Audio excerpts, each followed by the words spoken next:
EPR group seized around request. So in the end, you end up not even making the request. 10 to. The picture you are painting is disturbing. It's like everybody owns a police station, and how do you work? You come across, or at least to me, as suggesting that you have to beg for space when you have done your job and you need secure space. You literally have to beg because somebody is going to reject your request. So in the end, you end up not even making the request. Yes. Is that how you operate? Yes, can I elaborate on that, Commissioners? Please do. It may not be a pretty picture to paint, but it is the truth. And if I had to tell the Commission, we've had instances. I'll give you an example. I think it was a year or just over a year back. My EPR group seized around 8 tons of copper in the Malvern policing precinct. Firstly, there's no space to keep 8 tons of copper. The stakeholders, meaning Transnet, Eskom, PRASA, don't want to safeguard those exhibits like they usually do. So we stuck with 8 tons of copper. The station cannot house it, that being Malvern Station. I personally had to acquire a container, a shipping container that we moved at our own making our own logistical arrangements. Get a container, call in favors, ask the station to house the said container there, lock up the exhibits in this container at Malvern Station. Within a year, every bit of that 8 ton of copper was stolen. There's various cases opened by the police station themselves for petty thieving, but 8 tons eventually was lost. That's one incident with Malvern Station. There was another incident at Isipingo Station, I think it was in 2024. The infrastructure task team had seized around 5 tons of copper. Isipingo could not house it. They then acquired a shipping container, placed it on the station premises in order to house these exhibits. All of those exhibits ended up being stolen within a few months as well. So these are the challenges that we are facing. It's easy for management sometimes to come here and say, we should have tried this station, that station has placed, this station has a big safe. But in reality, these are the challenges we face. And I'm going to go on further to state, when you seize these type of exhibits, sometimes you're at a crime scene for a day or two. To remove 8 tons of copper, the police is not logistically equipped, even with large amounts of drugs. So you're having now to request specialized units like TRT, NIU, POP, to come and guard those exhibits. They're okay with guarding it for maybe a night or two, maybe 4 days max, but they've got their own duties to attend to. Now you've got pressure from their commanders calling you to say we need to withdraw our members. Then I'm calling every district commissioner, every station commander trying to get assistance in this regard. So I just wanted to highlight the challenges that we face. Hence, sometimes the decisions we take may not be viewed in a favorable light here, but it's because of our experience of the challenges we know we face. You see, okay. That can never be justification for you not even asking whether storage space was available. You never asked. You never ever asked. All of the things you say can never be justification for not asking. They cannot be. You simply made an assumption that there was no storage. You assumed that there was no storage. Am I correct? You assumed. No, Chair. You assumed because you never asked. It's as simple as all that. Did you ask? Chair, did you ask? No, I did not ask. So you assumed. I knew it would become a problem in the future. You assumed that they could not store the suspected contain. Is that correct? That's correct. Why did you make such an assumption on so serious a matter? Chair, when I escalated it to the brigadier's level, why did you escalated it because in paragraph 30 you already took this very strange view that you had, open quote, exhausted all avenues for close quote, for storage. Yeah. And yet you didn't. You simply made an assumption. Is it factually correct that you had exhausted all avenues? Is that factually correct? It's not factually correct. So why did you say it to your superiors? Okay. And why do you continue to say it in your affidavit? Chair, Why did you say that? Chair, the reason I say it is because of the closest stations that were there were Brighton Beach. I'll tell them to you. They were Durban Central, Brighton Beach, Maiden Wharf. And how far is Mbilo? There was also Mbilo. How far is that? Yeah, Mbilo is not far, Chair. Give us kilometers. I can't estimate, but more or less. We 20, know the furthest 20, or the I would say farthest 20. was, we know the farthest was 24, and then there was 20, and there was lesser.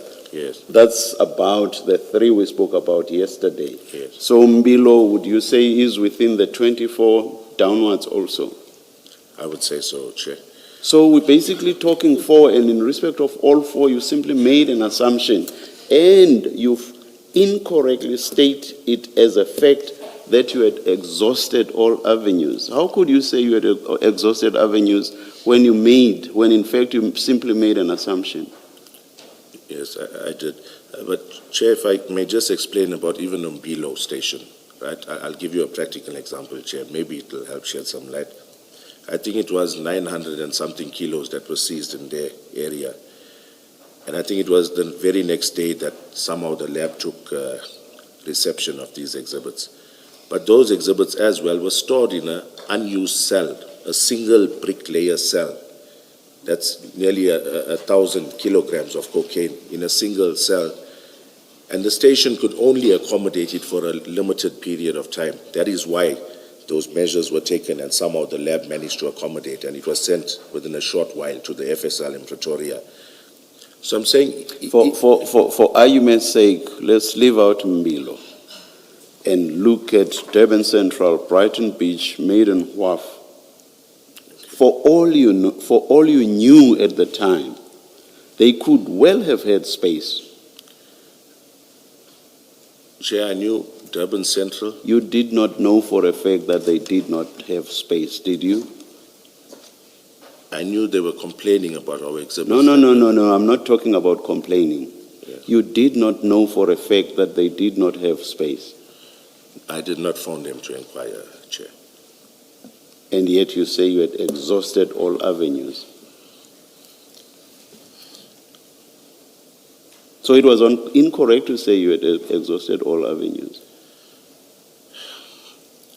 In my... And you see, the thing is, in response to Ms. Sidlo, you go so far as to suggest that all, in fact, I think you said so, that basically all police stations have their problems, individual problems about storage.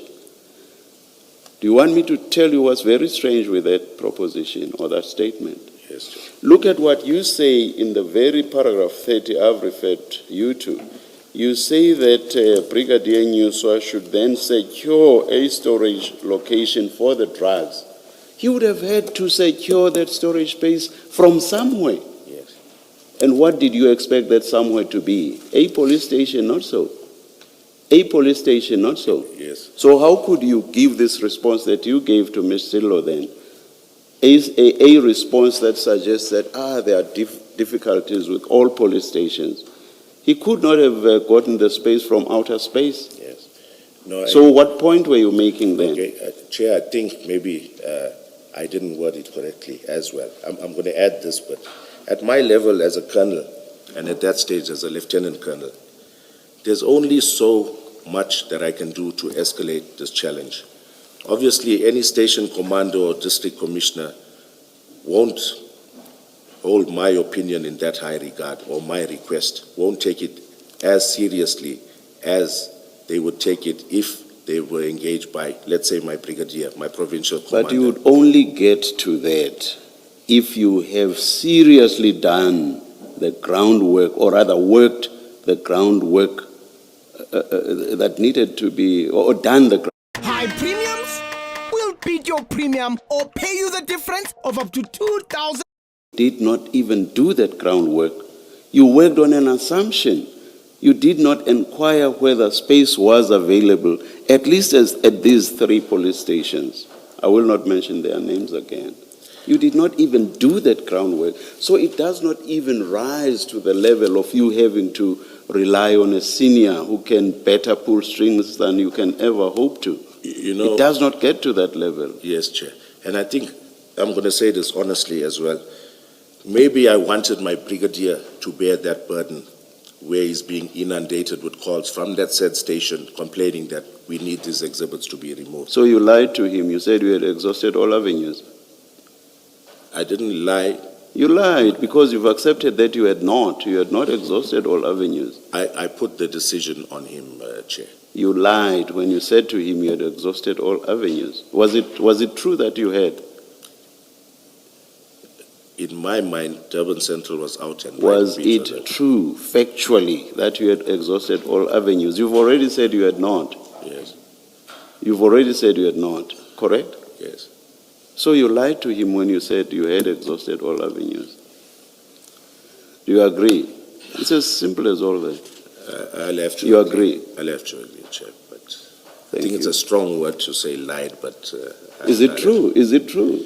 Is it true? Was it true when you said to him, I have exhausted all avenues? Okay, let's get off lie. Let's step off lie. Was it true? Was it factually correct? Factually, no, sir. Factually, no. No. Is that not a lie? Is that not a lie then? It sounds, when you say it like that, it sounds a little harsher than... Thank you.